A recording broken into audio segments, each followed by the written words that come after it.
Sumainyo ang Panginoon. At sumaiyo rin. Ang mabuting balita ng Panginoon ayon kay San Lucas. Papuri sa iyo, Panginoon. Noong panahong iyon, sumama kay Jesus ang napakaraming tao. Umarap siya sa kanila at kanyang sinabi, "Hindi maaaring maging alagad ko ang sinumang umiibig sa kanyang ama at ina, asawa at mga anak, mga kapatid at maging sa sarili niyang buhay nang higit sa akin. Ang sinumang hindi magpasa ng sariling krus at sumunod sa akin ay hindi maaaring maging alagad ko. Kung ang isa sa inyo'y nagbabalak magtayo ng tore, hindi ba uupo muna siya at tatayahin ang magugugol para malaman kung may sapat siyang salaping may pagpapatapos niyon? Baka mailagay ang mga pundasyon, ngunit hindi naman maipatapos. Siya'y kukutyain ng lahat na makakakita nito. Sasabihin nila, nagsimulang magtayo ang taong ito, pero hindi na ipatapos. O sinong hari na makikipagdigma sa kapwa-hari ang hindi muna uupo at pag-aaralang mabuti kung ang 10,000 niyang kawal ay maisasagupa sa kalaban na may 20,000 tauhan? At kung hindi niya kaya, malayo pa ang kalaban, ay magsusugo na siya ng mga kinatawan upang makipagkasundo. Gayun din naman, hindi maaaring maging alagad ko ang sinuman kung hindi niya tatalikdan ang lahat sa kanyang buhay."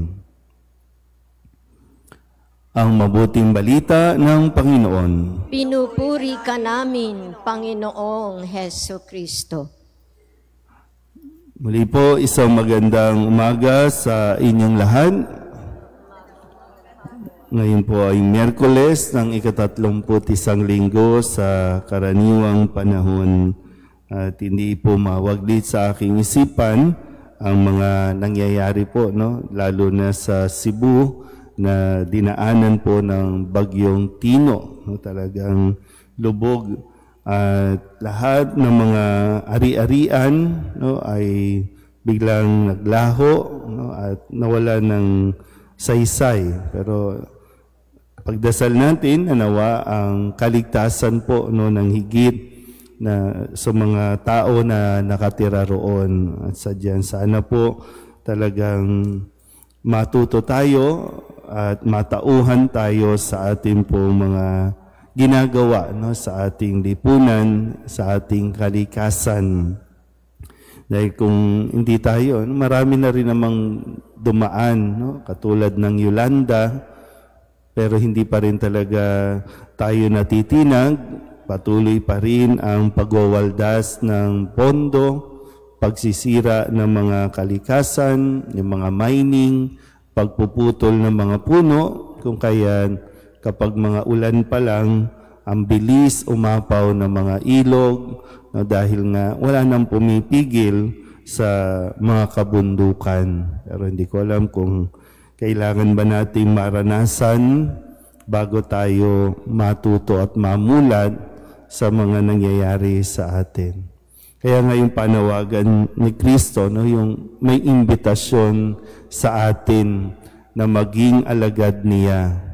Pero yung paalala, sikapin natin makasunod talaga at maunawaan kung ano ang hinihingi sa atin kung gusto talaga natin. Hindi naman ito sa pilitan, pero inilalatag ni Jesus na sa mga gustong maging alagad ko. Kaya nga tawag sa ating Kristiyano, kasi alagad tayo ni Kristo, tagasunod tayo ni Kristo. Pero malinaw ba sa atin kung ano ang responsibilidad ng pagiging alagad ni Kristo? Kaya ba nating iwan ang lahat para lamang tayo makatupad sa hinihingi bilang alagad ni Kristo? Hindi naman po niya sinabing pabayaan natin ang mga mahal natin sa buhay. Pabayaan mong magulang mo, pabayaan mong anak mo. Ang sinasabi lang ay hindi pwedeng mas higit ang ating pong pagsunod sa kanila kesa sa Diyos. Dahil ang utos ng Diyos, unang-una, ibigin natin ng Diyos. Nasa pang-anim pa ang magulang o nasa pang-apat pa ang magulang. Nasa pang-apat pa ang ating pamilya. Dahil naniniwala din naman ako na kapag ang isang tao may takot sa Diyos, kayang-kaya niyang magsilbi sa kanyang kapwa, sa kanyang pamilya. Pero kung lagi nating sasabihin na inuuna natin ang ating pamilya, inuuna natin ang ating trabaho, hindi tayo nakakatiyak kung nagmamahal ito at sumusunod sa Diyos.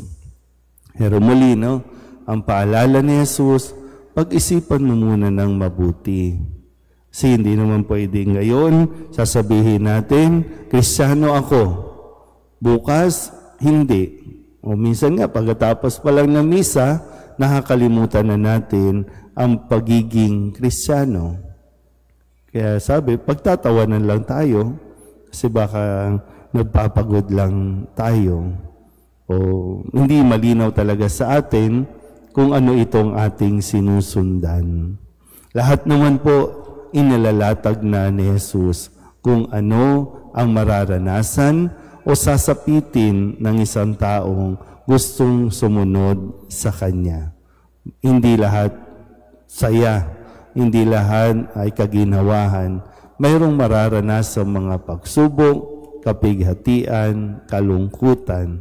Pero kung mananatili tayo sa hanggang dulo, may ginhawang naghihintay, may gantimpala sa langit na naghihintay sa ating lahat. Amen.